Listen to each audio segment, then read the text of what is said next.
Estimados pasajeros, muy buenas noches. Les saluda su conductor. Queridos pasajeros, nuevamente nos espera un viaje largo a través de la desolada carretera. Durante los próximos 50 minutos ustedes irán dentro de este autobús y su servidor les estará compartiendo diversas narraciones de terror. Exploraremos relatos que nos llevarán por oscuras carreteras. También conoceremos a diversas almas en pena que se manifiestan en pueblos y rancherías. Nos daremos cuenta que es importante no retar a lo desconocido. Y además, estaremos conociendo algunas otras experiencias escalofriantes. Así que pasajeros, si son amantes de la noche y de los escalofríos, este viaje es para ustedes. De manera que hagan lo que hagan, asegúrense de llegar hasta el final de él.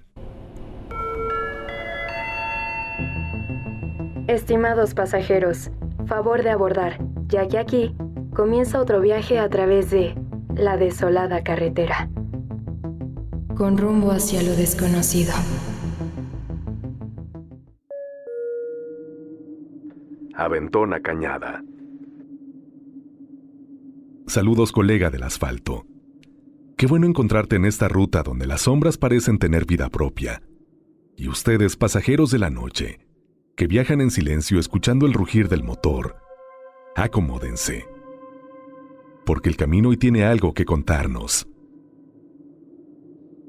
Soy Osiel Medina, y lo que estoy por relatarles me sigue helando la sangre cada vez que cruzo el estado de Zacatecas. En agosto de 2011, el trabajo me obligaba a devorar kilómetros constantemente hacia Zacatecas. Esa madrugada, entre la 1 y las 2, el cansancio empezó a pesarme. Así que me detuve por un café para espantar al sueño. Al querer retomar la marcha, las vi. 3 siluetas al borde de la carretera, bajo la luz mortecina de la luna. Eran 3 chicas jóvenes, con esa energía propia de quien no le teme a nada, pidiendo un raite, como se dice comúnmente aquí en México. Yo me ofrecí a llevarlas. Se subieron al auto con una sonrisa. Abrí la cajuela e introduje ahí sus pertenencias. Me dijeron que iban a la normal de Cañada Honda y que venían desde Chihuahua, viajando solo a base de aventones. Lo llamaban una aventura. La charla era amena. Incluso me ayudaron a elegir la música, llenando el vehículo de una vitalidad que parecía normal, pero no lo era. Había algo. Un detalle que mis sentidos no lograba procesar. Un olor. No era perfume, ni el sudor del viaje. Era un aroma intenso a ropa húmeda, a tela olvidada en el baúl por décadas. Olor a una humedad antigua que se aferraba a los asientos y a mi propia garganta. Al llegar al cruce del Parque Industrial Piva, cerca de su destino, me pidieron bajar.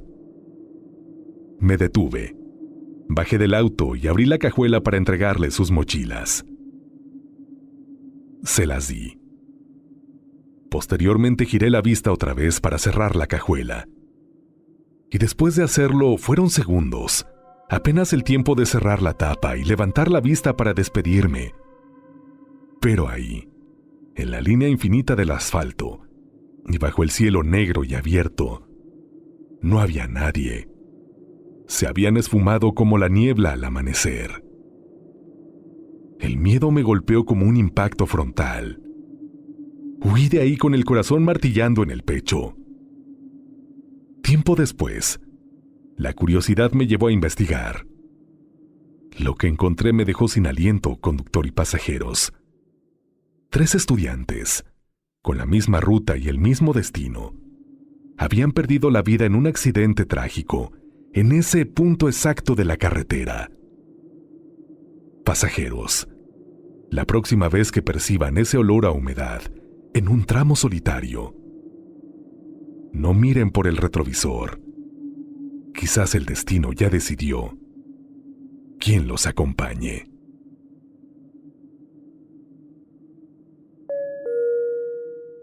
Invitada por el más allá. ¿Qué tal, conductor? Un saludo a todos los que viajan hoy en esta unidad de la desolada carretera. Pónganse cómodos, pero no se confíen, porque a veces el pasajero que se sienta a nuestro lado no siempre pertenece a este plano. Mi nombre es Carmen y vivo en Guadalajara. Lo que les voy a contar sucedió en los años 90. En aquel entonces, yo salía a moverme mucho en transporte público. Una tarde subí al camión cargando a mi hijo pequeño en brazos. Él apenas era un niño, y yo lo llevaba en las piernas para que fuera cómodo. El asiento junto al mío estaba vacío, un hueco que pronto sería ocupado por algo que hasta el día de hoy me hace cuestionar la realidad. En una de las paradas subió un grupo de gente, entre ellos una señora de aspecto sereno. Vestía una ropa muy específica, algo como que muy formal, pero no me pareció extraño en ese momento. Se sentó a mi lado y con una confianza que me sorprendió, me saludó por mi nombre. Me dijo que era la madre de una antigua compañera de trabajo mía. ¿Me recuerdas, Carmen?, me preguntó con una sonrisa que ahora, al recordarla, me parece demasiado fija, demasiado gélida. La verdad la había visto apenas un par de veces años atrás, pero por cortesía le dije que sí. La plática fluyó de lo más normal, temas triviales de la ciudad, del clima. Incluso me pidió que si podía cargar a mi hijo un momento. Yo, sin malicia, se lo permití. Verla con mi niño en brazos es una imagen que todavía me persigue. Cuando el camión se acercaba a su parada, ella se levantó y me dijo: Carmen, el próximo sábado voy a hacer una comida en mi casa.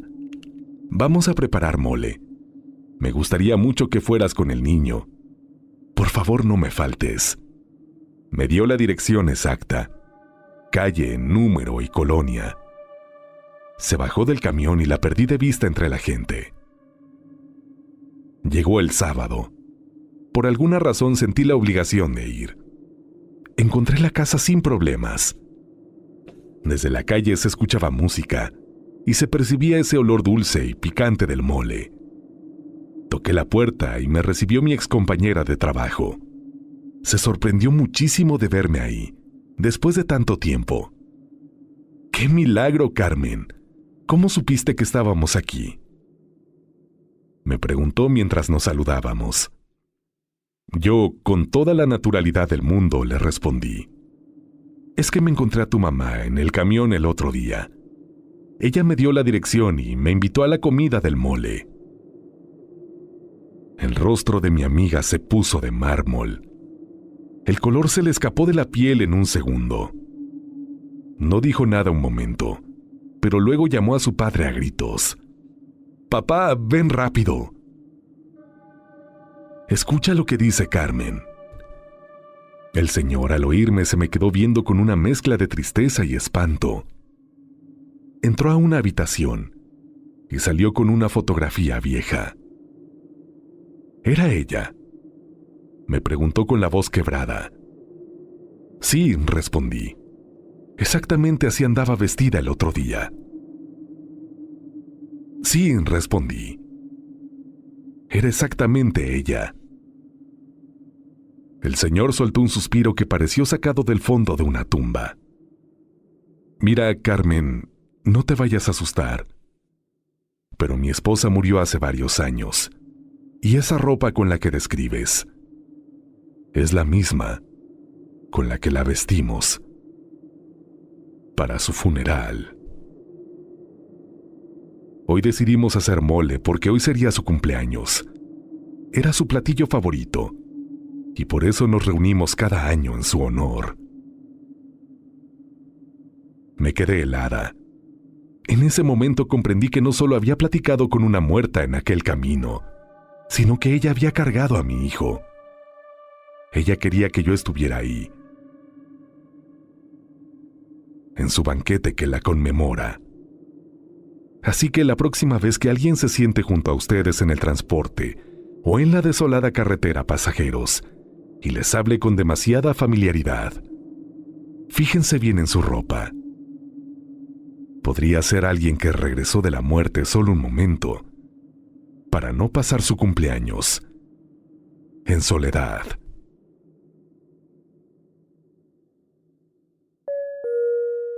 No dejes de mirarlo. La juventud nos hace creer que somos invencibles, que nada malo puede pasarnos mientras caminamos por las calles que hemos recorrido toda la vida. Esa falsa sensación de seguridad es peligrosa, especialmente cuando las noches se alargan y las sombras se vuelven más profundas de lo normal. Soy Gustavo. Tengo 42 años y lo que me pasó en mi pueblo natal me enseñó que hay cosas que acechan en la oscuridad, esperando el momento preciso para revelarse. Crecí en una ranchería cercana, al municipio de Salvatierra, en el estado de Guanajuato, donde las calles se vaciaban temprano y las familias se encerraban en sus casas antes de que cayera la noche.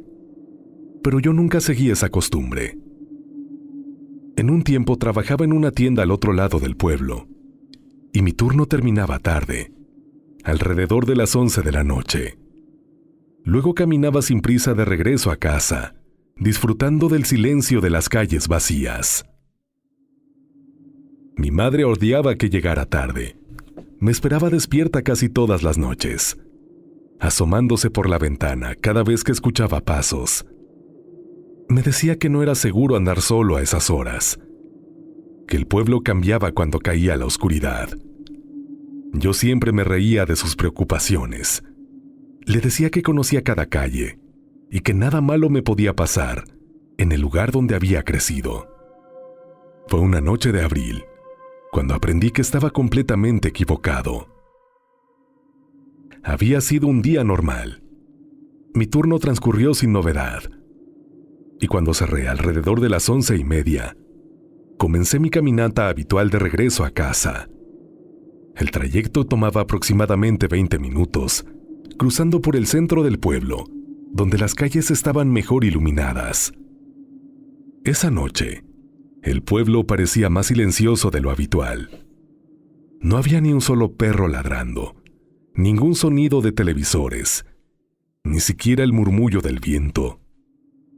Era un silencio absoluto y antinatural, que debería haberme alertado, pero yo seguía caminando sin prestarle mayor atención. Iba a mitad del camino cuando algo me hizo voltear hacia la calle paralela a la que caminaba. No sé qué captó mi atención exactamente. Tal vez un movimiento en el rabillo del ojo. Pero cuando lo hice, lo vi. Había un hombre parado en medio de la calle contraria, a una distancia de aproximadamente media cuadra. Estaba completamente vestido de blanco, desde los zapatos hasta lo que parecía ser un sombrero. La ropa brillaba tenuemente bajo la escasa luz de los faroles, destacando contra la oscuridad. Estaba completamente inmóvil, con los brazos colgando a los lados, mirando directamente en mi dirección. Me detuve sintiendo un escalofrío. Algo en esa figura no estaba bien. La forma en que permanecía tan quieto, tan perfectamente inmóvil, no era natural. Las personas tienen pequeños movimientos, incluso cuando están paradas, pero este hombre era como una estatua. Intenté convencerme de que era solo alguien del pueblo que había salido tarde, tal vez borracho y desorientado. Pero esa explicación no calmaba el miedo que comenzaba a crecer en mi pecho. Aparté la vista y aceleré el paso, manteniendo mi mirada fija hacia adelante, resistiendo la urgencia de voltear de nuevo. Caminé más rápido, mis pasos resonando en el silencio absoluto de la noche. El corazón me latía cada vez más fuerte y podía escuchar mi propia respiración agitándose. Estaba a solo 2 cuadras de mi casa. Necesitaba llegar ahí rápido. Al llegar a la esquina antes de mi calle, algo me obligó a voltear de nuevo. No quería hacerlo. Cada fibra de mi ser me gritaba que siguiera caminando sin mirar atrás. Pero la compulsión era demasiado fuerte. Giré la cabeza lentamente hacia la izquierda, buscando la calle paralela donde había visto al hombre. Ahí estaba de nuevo, pero ahora no estaba en la misma posición. Estaba mucho más adelante, aproximadamente una cuadra después de donde se suponía que estaba mi casa. Eso significaba que de alguna manera había recorrido al menos 3 cuadras en el tiempo que a mí me tomó caminar una, y lo había hecho sin que yo lo viera moverse. El pánico se apoderó de mí. Yo no intentaba racionalizar lo que estaba viendo. Solo sabía que tenía que llegar a mi casa, ya. Eché a correr con todas mis fuerzas, mis pies golpeando el pavimento en una carrera desesperada hacia la seguridad de mi hogar. La casa de mis padres estaba a mitad de la cuadra. Podía ver la luz tenue que salía por la ventana de la sala, donde sabía que mi madre estaría esperándome. Corrí hacia esa luz, como si fuera lo único real en medio de una pesadilla. Llegué a la puerta y golpeé con fuerza, gritando para que mi madre abriera. Podía escuchar mis propios golpes resonando en la noche silenciosa. Podía escuchar mi voz quebrada por el terror. Sabía que mi madre estaría ahí en segundos. Entonces cometí el error de voltear. Cuando giré mi cabeza hacia la izquierda, hacia la entrada de la calle, lo que vi hizo que mis piernas casi cedieran. El hombre de blanco estaba ahí, a solo 5 metros de distancia, parado en medio de la calle directamente frente a mi casa. No estaba corriendo, no estaba caminando, simplemente estaba ahí, como si hubiera aparecido de la nada. Bajo la luz del farol podía verlo con más claridad ahora, y lo que vi me heló hasta los huesos. No tenía rostro. Tenía una cabeza, pero sus rasgos estaban completamente borrados. Solo una superficie lisa del mismo color blanco que su ropa. No había ojos, ni nariz, ni boca. Y a pesar de no tener ojos, sabía con absoluta certeza que me estaba mirando directamente. Escuché el cerrojo de la puerta girando detrás de mí. Mi madre estaba abriendo. Solo necesitaba aguantar un segundo más y estaría a salvo dentro de mi casa. Pero no podía apartar la vista del hombre de blanco. La puerta se abrió y escuché la voz de mi madre preguntando qué pasaba. Volteé una última vez hacia el hombre antes de entrar. Necesitaba ver dónde estaba, pero ya no estaba a 5 metros. Estaba justo frente a mí, a centímetros de mi rostro. Tan cerca que si hubiera tenido aliento, lo habría sentido en mi piel. Esa cara sin rasgos llenaba completamente mi campo de visión. Ese blanco absoluto que parecía absorber toda la luz. Di un paso hacia atrás, cruzando el umbral de mi casa por instinto. Sentí el piso familiar bajo mis pasos. Sentí las manos de mi madre agarrando mi brazo. Y entonces, todo se volvió negro. Cuando desperté estaba en el sofá con mi madre inclinada sobre mí. Me preguntó qué me había pasado afuera, que me hizo desmayarme apenas cruzar la puerta. Le conté todo. Le hablé del hombre vestido de blanco que vi primero en la calle paralela, de cómo apareció más adelante sin moverse, de cómo cuando llegué a la casa estaba a metros de distancia, y le conté sobre ese último momento, cuando lo tenía justo frente a mí, tan cerca que podía haber tocado esa cara sin rostro. Mi madre me escuchó con atención. Su expresión, pasando de preocupación a algo más complejo. Cuando terminé, ella negó lentamente con la cabeza. Me dijo que cuando abrió la puerta yo estaba solo, que no había nadie en la calle vestido de blanco, ni de ningún otro color, que la calle estaba completamente vacía. Le insistí que lo había visto, que había estado ahí. Pero ella mantuvo su versión, aunque podía ver en sus ojos que no estaba completamente convencida de sus propias palabras. Al día siguiente, mi madre le contó lo sucedido a algunas vecinas. En un pueblo tan pequeño las noticias viajan rápido, y para la tarde ya todos sabían sobre mi encuentro con el hombre de blanco. La gente comenzó a acercarse hacia mí con teorías sobre lo que había visto. Los más viejos me dijeron que probablemente había sido un alma en pena.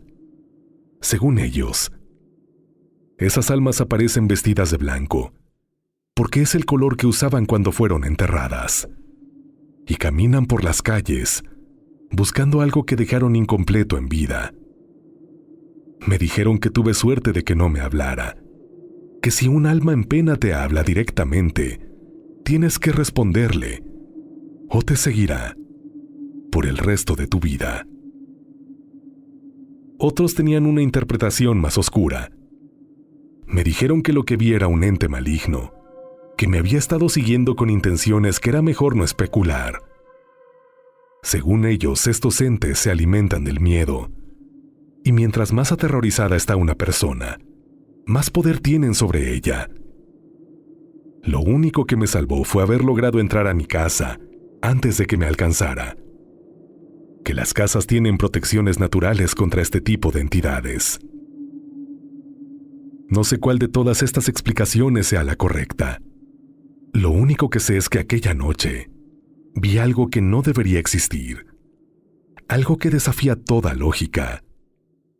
Vi a un hombre que se movía sin caminar, que aparecía en lugares imposibles, que no tenía rostro, pero me veía. Después de esa noche cambié completamente mis hábitos. Ya no regresaba tarde a casa. Pedí cambio de turno para terminar antes de que oscureciera.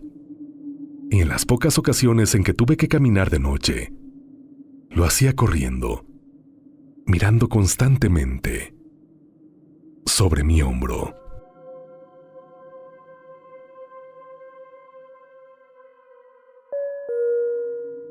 El eco del kilómetro 101. Muy buenas noches, conductor y pasajeros. Mi nombre es Gio.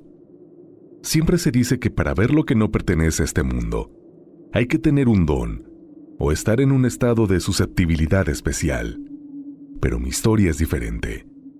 Mi historia no depende de mi palabra, sino de la de decenas de personas que, si están escuchando esto, sentirán de nuevo un frío en la nuca. Porque lo que vimos en el kilómetro 101 no fue una sombra en el reojo, fue una aparición ante un transporte lleno. Para quienes no son de aquí, deben entender algo. En abril, Aguascalientes es diferente. Mientras el resto de México trabaja, la mayoría de los hidrocálidos están en vacaciones por la Feria de San Marcos. Una tradición muy nuestra es escapar del bullicio de la feria y refugiarnos en la costa. Por eso, en esta época, Puerto Vallarta se convierte prácticamente en una extensión de nuestro estado.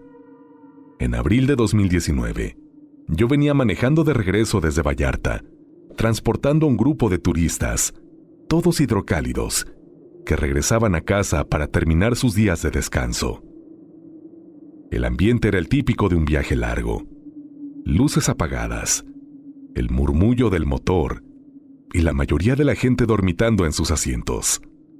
Entramos al tramo de la carretera que viene de La Chona hacia Aguascalientes. Era una madrugada cálida, de esas donde la negrura del campo parece querer devorarse el asfalto. Al llegar al kilómetro 101, la atmósfera dentro del autobús se volvió densa, como si la presión del aire hubiera cambiado de golpe. Entonces lo vimos.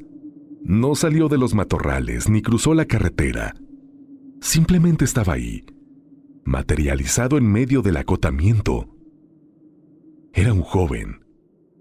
Lo primero que impactó mis sentidos fue que no tocaba el suelo. Flotaba, suspendido a unos 30 centímetros sobre el pavimento, Su figura era de un gris cenizo, como si estuviera hecho de humo y olvido, pero lo suficientemente sólida para que los faros lo iluminaran con una claridad aterradora. Vestía ropa desgarrada, y aunque la Sprinter pasó cortando el aire a su lado, sus prendas no se agitaron. Tenía el rostro desencajado, una expresión de vacío absoluto, como si estuviera reviviendo eternamente un impacto que no vio venir. Mi compañero, que también viajaba con nosotros, se quedó petrificado a mi lado. Pero lo más estremecedor no fue nuestra reacción. Fue el silencio sepulcral que de pronto fue roto por exclamaciones de terror de los asientos traseros. No tuve que preguntar. Los pasajeros, que venían relajados, se habían pegado a las ventanillas del lado derecho. Todos lo vieron. El fantasma del kilómetro 101 se dejó ver por unas 19 personas al mismo tiempo, confirmando que lo que teníamos enfrente no era un error de mi mente cansada, sino una herida abierta en el tiempo. Después, investigando con otros compañeros que recorren esa ruta, el rompecabezas terminó de armarse. En ese punto exacto, años atrás, la carretera se cobró la vida de 2 jóvenes en un accidente espantoso. Un choque del que, por respeto a sus familias, prefiero no dar detalles técnicos, pero que dejó una marca imborrable en el pavimento. Aquel joven que vimos flotando no buscaba asustarnos. Simplemente sigue ahí, atrapado en el limbo de esa última noche de su vida, esperando que alguien más pase por el kilómetro 101 para recordarle que, aunque su cuerpo se fue, su presencia sigue anclada a la desolada carretera.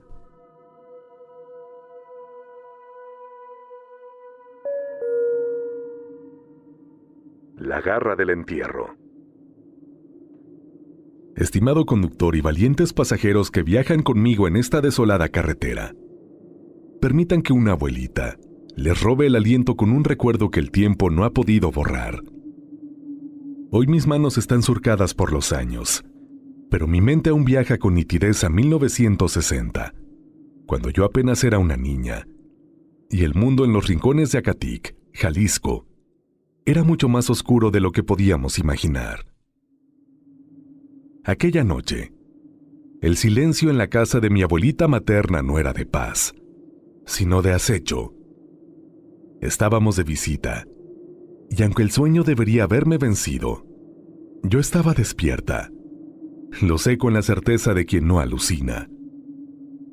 De pronto el aire se volvió muy opresivo, y desde la negrura absoluta que reinaba bajo mi cama, emergió algo que me heló la sangre. No era una mano humana, era una garra, una extremidad deforme, cubierta de pelo áspero y oscuro, como salida de las pesadillas más rancias de la radio antigua. Vi cómo esos dedos curvos buscaban mi rostro, intentando arañar mi inocencia con la intención de marcarme para siempre. Mi grito desgarró la madrugada. Mi familia acudió al rescate, tratando de convencerme de que era una pesadilla. Pero el rastro del miedo en mis ojos decía lo contrario. En esa casa de Acatic, también se decía que habitaba una sombra. Un espectro con traje y sombrero, pero sin rostro ni pies, que flotaba entre las paredes reclamando algo. Años después, ese mismo ser le reveló a uno de mis tíos algo para ofrecerle un tesoro. Según mi tío, dio coordenadas precisas, prometiendo oro y riquezas a cambio de descanso. Mi familia escarbó con la codicia y la esperanza brillando en sus ojos, pero la tierra no les devolvió monedas.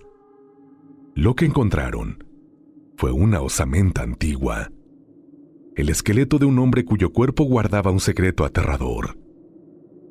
Sus manos no eran humanas, conductor y pasajeros. Eran garras deformes y alargadas.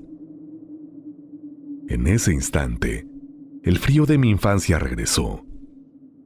Aquella osamenta Sin duda era la dueña de la garra que quiso alcanzarme bajo la cama. Nunca supimos quién fue ese hombre, o qué pecado cometió para quedar enterrado así, con la forma de una bestia. El dinero jamás apareció. Quizás porque el verdadero tesoro de ese espectro era, simplemente, que alguien supiera que seguía ahí, esperando en la oscuridad. Así que tengan cuidado, conductor y pasajeros, porque a veces lo que está bajo su cama no es solo piso, sino algo que tal vez tiene las intenciones de alcanzarlos.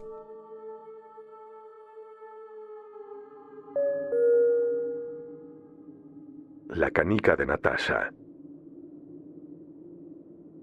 ¿Qué onda, pasajeros? Espero que su viaje por la desolada carretera esté siendo tranquilo. Al menos más tranquilo que mi primera experiencia viviendo sola.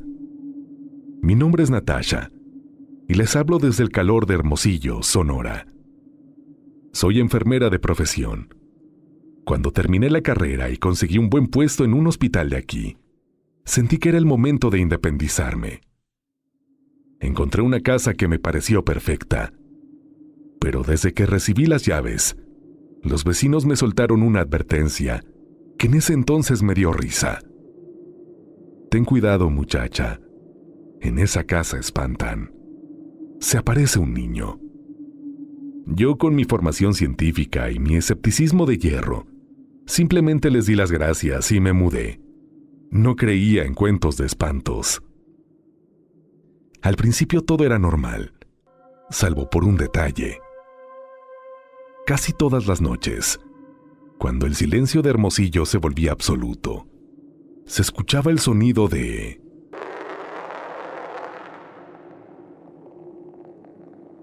una canica, y luego su rodar sobre el piso. Yo trataba de explicarlo con lógica. Son las tuberías. Es el cambio de temperatura en el cemento. Es el vecino. Pero en el fondo sabía que el sonido era demasiado humano, demasiado específico.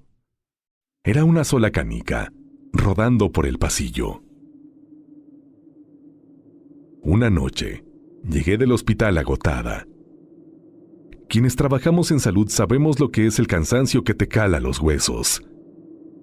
Me quité el uniforme, me puse la pijama y me senté en la orilla de la cama, suspirando de alivio, y justo ahí lo escuché otra vez, rodar, justo afuera de mi puerta. El hartazgo le ganó al miedo. En un arrebato de coraje o de imprudencia, alcé la voz hacia la oscuridad del cuarto y dije, ¿sabes qué? Ya estoy harta. Ya me cansaste. Si de verdad eres real, si estás aquí, déjate de juegos. Déjame verte. Manifiéstate ahora mismo frente a mí. Deja de esconderte. En cuanto las palabras salieron de mi boca, el aire se congeló. Se hizo un silencio sepulcral, de esos que te hacen escuchar los latidos de tu propio corazón. Entonces, desde la negrura absoluta que había debajo de mi cama, escuché el golpe seco.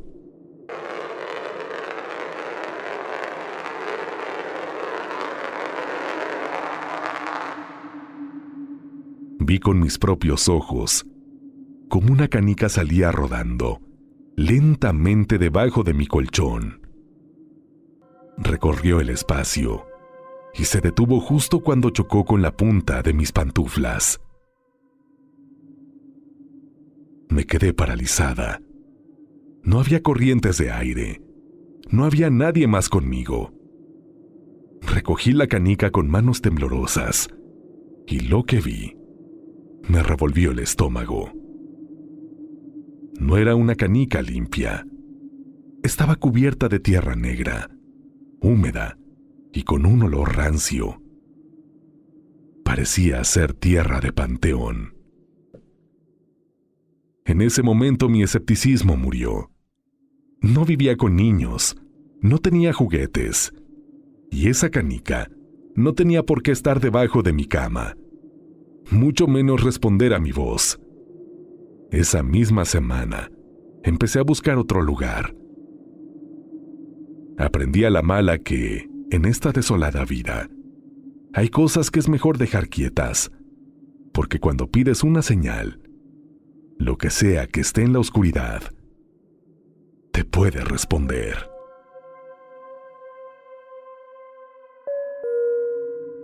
La sombra. Buenas noches, conductor y pasajeros. Les saluda Aarón. Ha pasado un tiempo desde que compartí mis experiencias en el aeropuerto, hace un par de años, y quisiera agradecer a la comunidad por la gran acogida de mis experiencias, y también al conductor por darle salida en este espacio. Me gustaría decirles que mis experiencias aún continúan, pero ya no laboro en el aeropuerto. Esto se volvió más personal. Siento que quedé más susceptible y desperté algo que no sabía que tenía.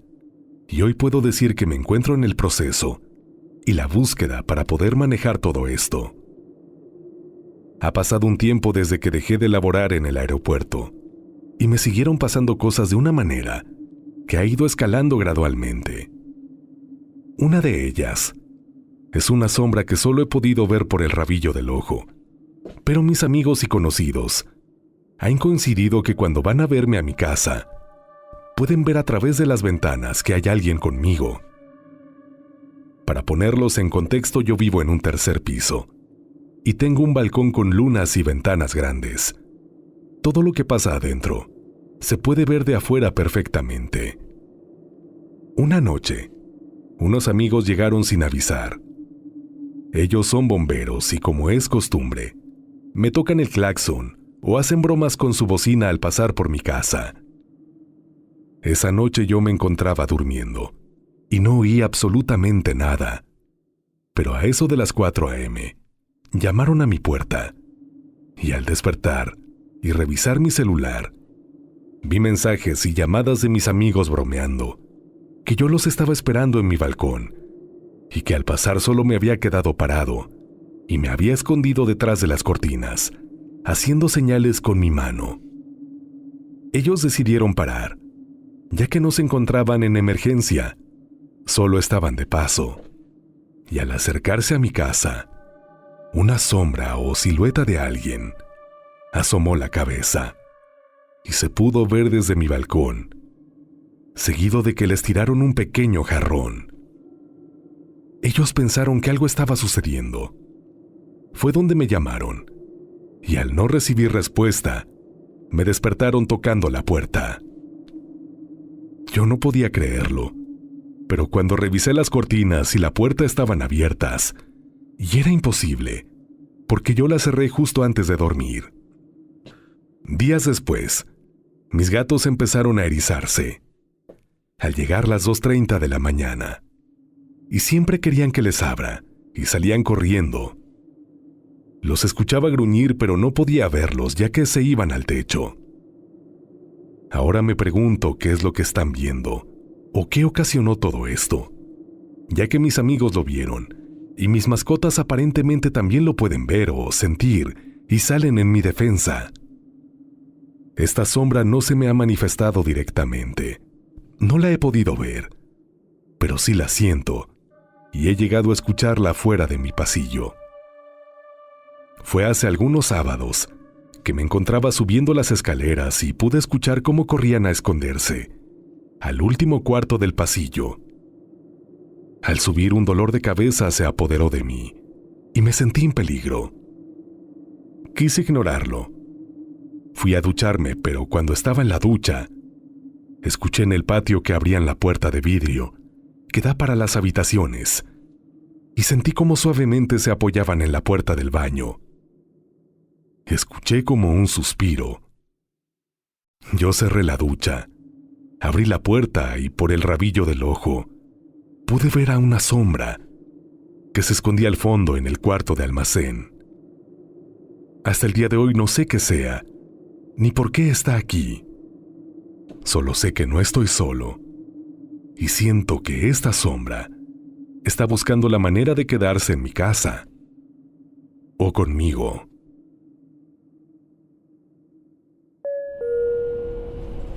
Estimados pasajeros, qué bueno que siguen aquí. Antes de continuar, quiero hacerles una importante llamada a la acción. Y es que si aún no lo has hecho, me gustaría que apoyaras a este canal con tu suscripción. Pulsa el botón de suscribirse y activa la campanita de notificaciones. Así no te perderás ninguno de nuestros próximos viajes. Y además estarás en condiciones de decir #Yo soy pasajero. Por favor, comparte tu relato al correo midesoladoes@gmail.com. midesoladoes@gmail.com. Así estaremos en condiciones de seguir viajando por esta desolada carretera. Y no lo olvides que tu apoyo es primordial para seguir realizando este contenido, así que me encantaría saludarte en la caja de comentarios. Cuéntame, ¿cuál relato te impactó más o te pareció más escalofriante? Dale me gusta. Compártelo con alguien que creas que pueda llegar a unirse a esta comunidad. Y hypéalo, si crees que debería de llegar a más personas. Por todo lo anterior, muchísimas gracias. Estimados pasajeros, nos estamos enfilando hasta el final de este viaje. Así que antes de despedirme, quisiera agradecerles el favor de su atención esta noche y que me acompañen a la última escala que hemos preparado para ustedes hoy. El City Mall de Alajuela. Muy buenas noches, señor conductor y pasajeros. Soy yo otra vez, Felipe desde Costa Rica. Hoy voy a compartir con ustedes otra de mis experiencias paranormales. Espero que la disfruten y que les resulte aterradora. Sin más que decir, aquí va. Esta historia me ocurrió el año pasado, en las últimas semanas del curso lectivo. Yo estudio en un colegio privado llamado CIDEP. Estoy cursando 9º grado de secundaria. Aquel día lo recuerdo muy bien. Fue el 4 de noviembre que fui a mi cole a recibir clases. En la mañana todo normal. En la hora del almuerzo, fui a la mesa a dejar todo listo. 2 minutos después llegaron mis mejores amigos. Samantha, Sebastián, Juliana, Ágata e Isaac. Mientras comíamos veíamos una serie en el teléfono de Sebastián. Fue entonces que Juliana dijo en voz alta: «Amigos, ¿por qué no hacemos un paseo en el City Mall de Alajuela? De noche. Porque supuestamente en ese centro comercial hay actividad paranormal». Todos dijimos que sí, pero yo dudé un poco. Debido a lo que me había pasado en la casa de mi tía, relato que recientemente he compartido en este espacio. Al final acepté ir. Después, el resto de la tarde recibimos las últimas lecciones de clases y llegué a mi casa a eso de las 3:30 de la tarde. Le conté a mi madre que en una semana aproximadamente íbamos a tener un paseo en el City Mall. La verdad no le confesé que íbamos a buscar actividad paranormal, pero ella me dio su permiso y yo me puse feliz. Los días siguientes fui a clases de manera normal. Hasta que llegó el día antes del paseo. Samantha hizo una videollamada con todos nosotros para hacer los últimos acuerdos y ponernos de acuerdo en lo que íbamos a llevar. Botellas de agua, snacks, mochilas y nuestros teléfonos. Al día siguiente las clases y la rutina fue normal. A las 4 de la tarde, Samantha nos hizo saber que a las 6, su mamá iba a pasar por todos y nos iba a llevar al City Mall. Así pasó. 14 minutos después de las 6 de la tarde, ya estábamos en el parqueo de dicho centro comercial. Nos bajamos todos y nos despedimos de la mamá de Samantha, viendo cómo se alejaba. El parqueo estaba iluminado por las luces de los postes. Caminamos lentamente y abrimos el portón de entrada discretamente.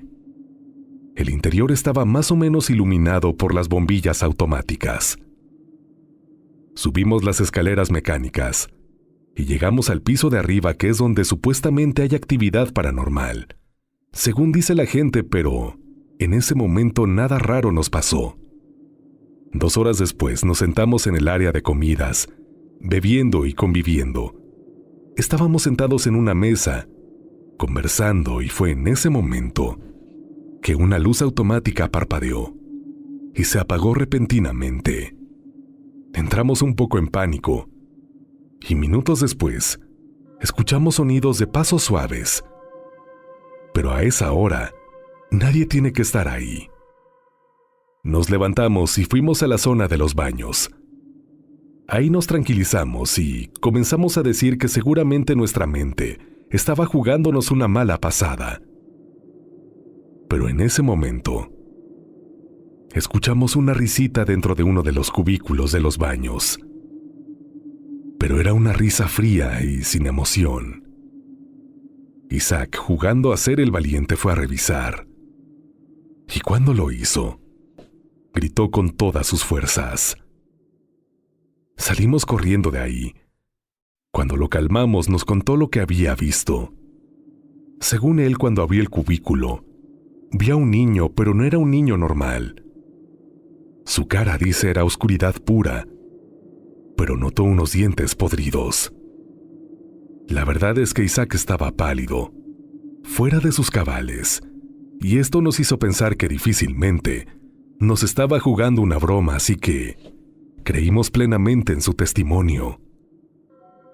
Seguimos caminando por los pasillos, pero ya no sentíamos seguridad. A cada rato escuchábamos pasos y susurros incoherentes. La gota que derramó el vaso fue que cuando estábamos por el área del cine, escuchamos un ruido fuerte, como si se hubiera caído el techo entero. Entonces sacamos nuestros teléfonos y activamos la linterna. Y lo que vimos nos dejó marcados para siempre, especialmente a mí. Había un hombre, pero su cara era horrible, como un humanoide, y esa cosa me vio directamente a mí. Todos gritamos y salimos corriendo hasta el parqueo, todos agitados y con un miedo indescriptible. Samantha llamó a su mamá y 10 minutos después llegó ella, y todos nos fuimos a nuestras casas. Cuando llegué no le conté nada a mi mamá. Pero la impresión había sido tal que al día siguiente no fui al cole. Mi primo me fue a visitar y yo hablé con él. Le conté todo lo que pasó esa noche. Mi primo se quedó asombrado y dijo que esa cosa probablemente iba a seguirnos a mis amigos y a mí, ya que nos había visto, así que en la tarde decidí ir a la iglesia.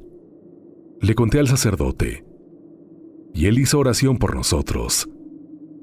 Después de eso me sentí aliviado, pero no tanto así para que ese evento se borrara de mi mente.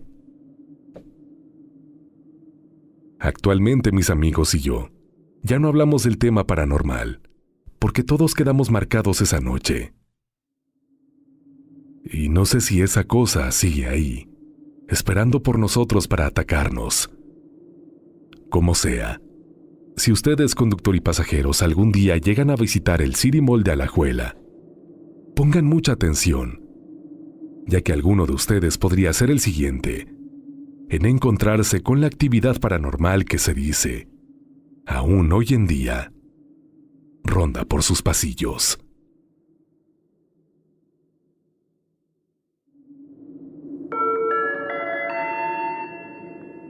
Estimados pasajeros, hemos llegado a nuestro destino.